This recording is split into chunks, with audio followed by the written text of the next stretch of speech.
Hi friends, today I am going to review the book Management Consultancy What Next? By Fiona Czerniawska. An industry-wide gaffe.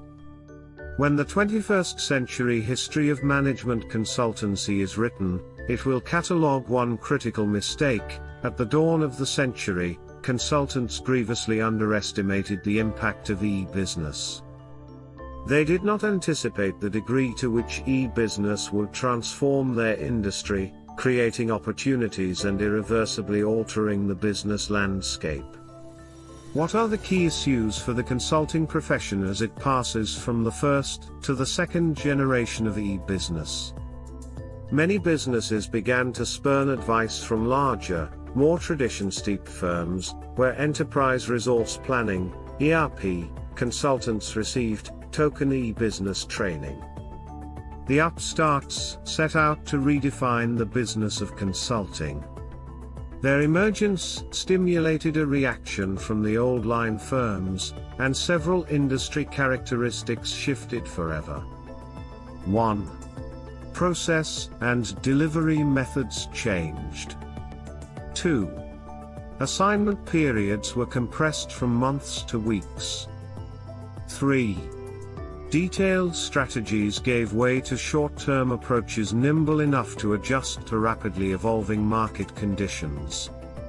4. Technology consultants, riding the information technology, IT, and Internet wave, gained access to the highest levels of corporate hierarchies, and took the opportunity to sell a broader range of products, including strategy, branding and marketing.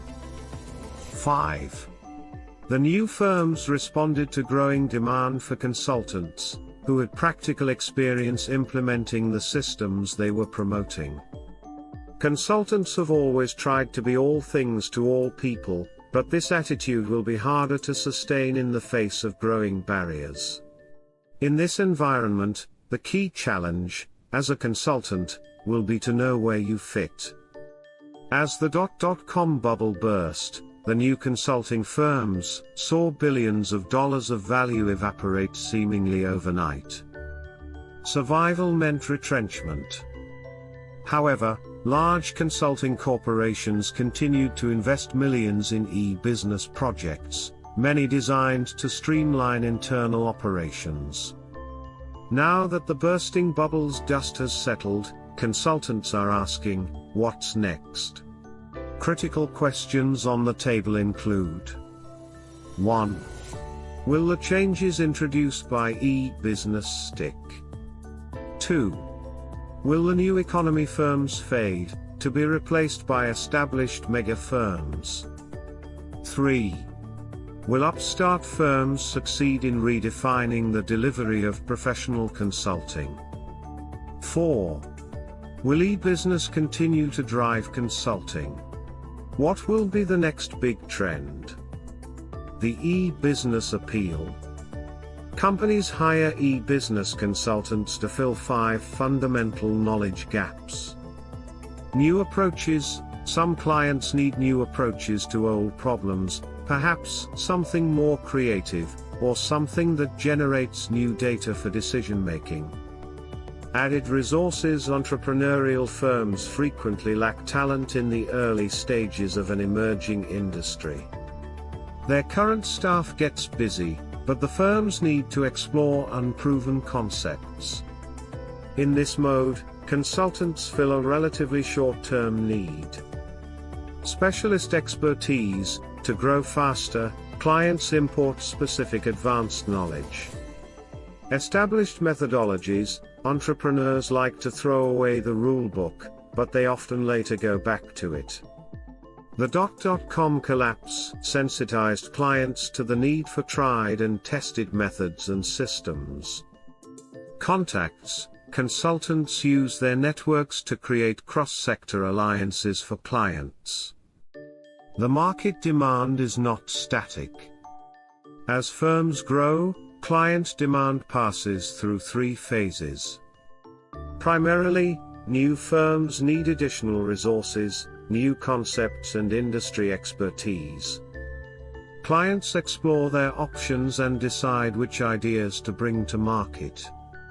They hire consultants primarily to use their expertise to investigate new ideas in their industry. These early adopter firms want to introduce original systems and services. As client companies mature, they develop a need for specific consulting services. They seek to fill knowledge gaps internally and to build a network of contacts.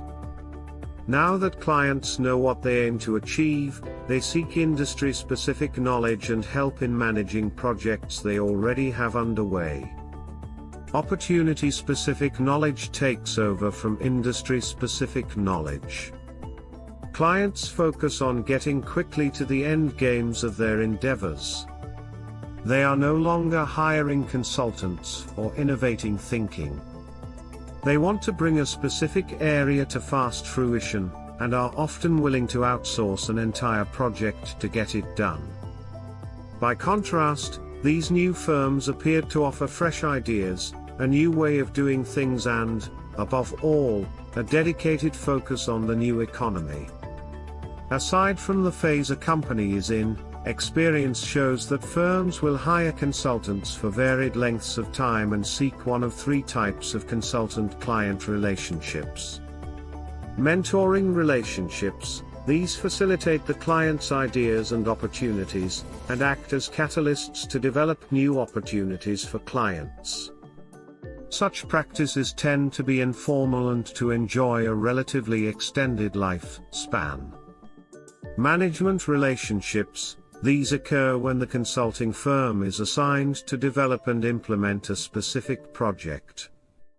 Specialist relationships. These address specific needs, such as installing or refining particular software packages.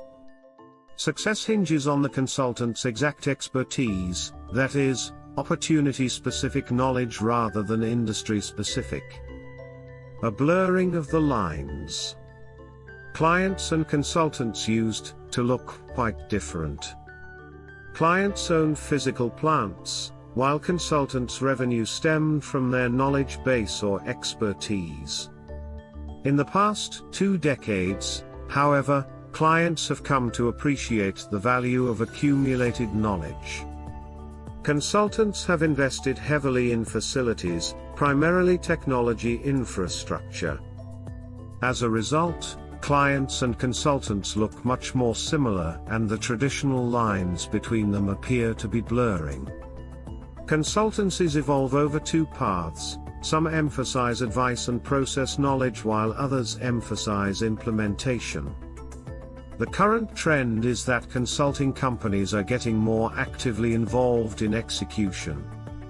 This is due, in part, to high fees, which motivate clients to seek tangible results and deliverables. The evolution from giving advice to helping with implementation and execution goes through 4 distinct stages. The consultant gives advice, the client executes. The consultant and client share advice and execute together. The consultant bears the primary responsibility for execution. The client becomes the advisor to the process. The consultancy becomes the owner, perhaps because the entrepreneur cannot afford the consultant's advice. As new firms spin off from existing businesses, the consultant may be invited to become a partner in the enterprise, helping to bring it to market. The state of the art. Today's consulting firms continue to move in 2 directions. Newcomers and strategy houses dwell on proposition development.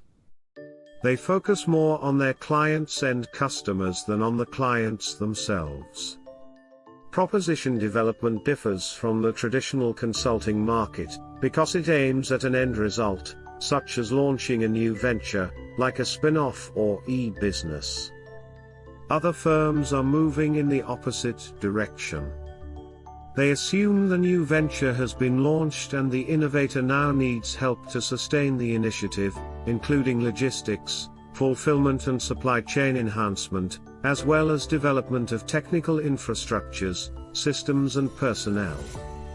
They wanted consultants who had actually done something, implemented packages, run e-businesses.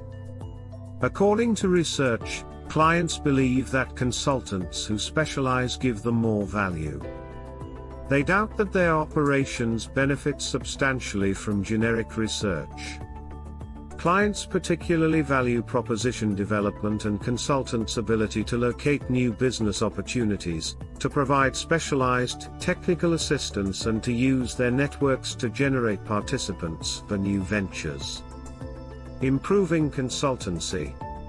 Consultants generally can enhance their performance in several areas, including 1.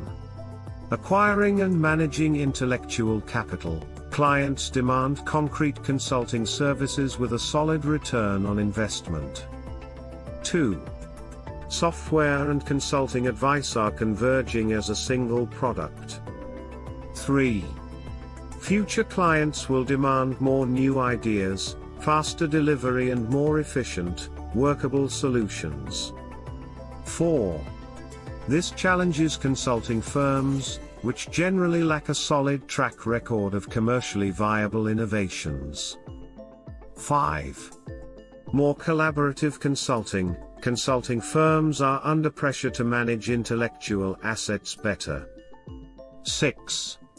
They traditionally developed intellectual data, market data, trends, strategies and the like, but clients can get such information from new sources, thanks to e-business. 7. Now, collaboration will come in two forms. 7. First, the consultant will be an intermediary and will help clients find partners. 8. Gradually, clients and consultants will collaborate more deeply. 9. Clients will give as well as receive advice. 10. Consultants will keep advising clients, and learning from them. 11. Enhanced networking. Networking will be even more important. 12.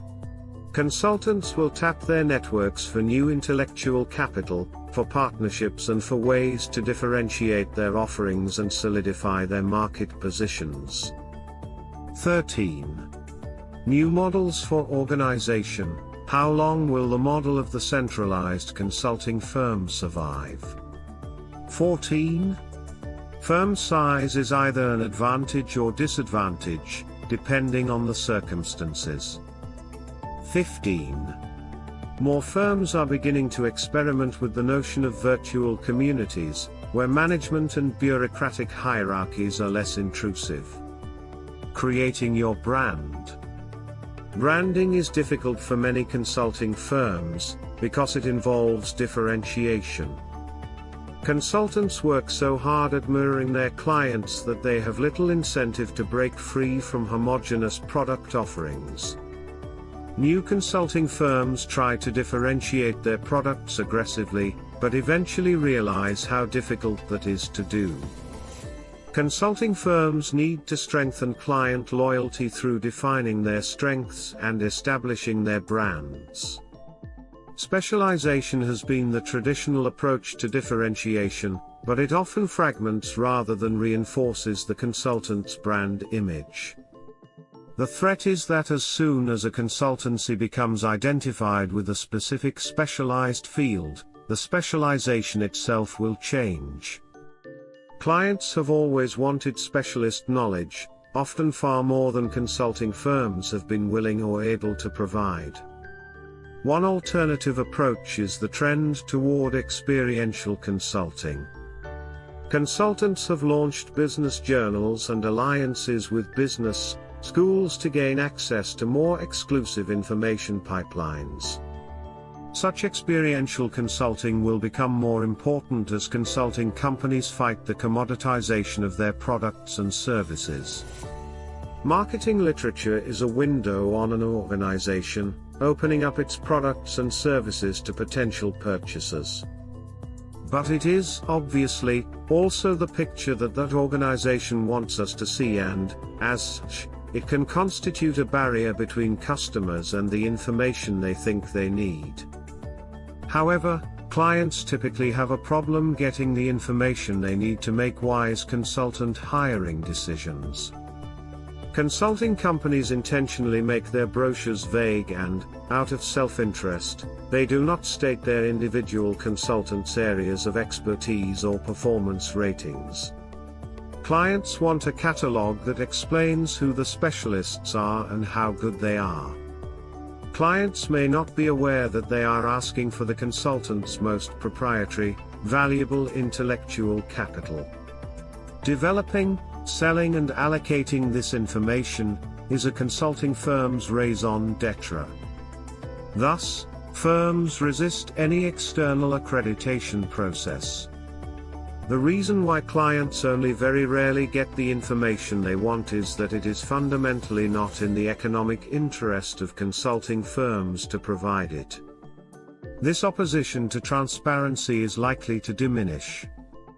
As consultants and clients work more cooperatively on implementation, clients will expect information, just as consultants currently demand information from clients. In other economic spheres, such as banking, insurance and travel, web-enabled technologies have leveled the playing field between companies and customers. There is little reason to assume that consulting will be different. Takeaways. 1. Despite the .com implosion, e-business changed consulting forever. 2. Companies hire e-business consultants to bridge 5 kinds of knowledge gaps: new approaches, added resources, special expertise, established methods and contacts. 3.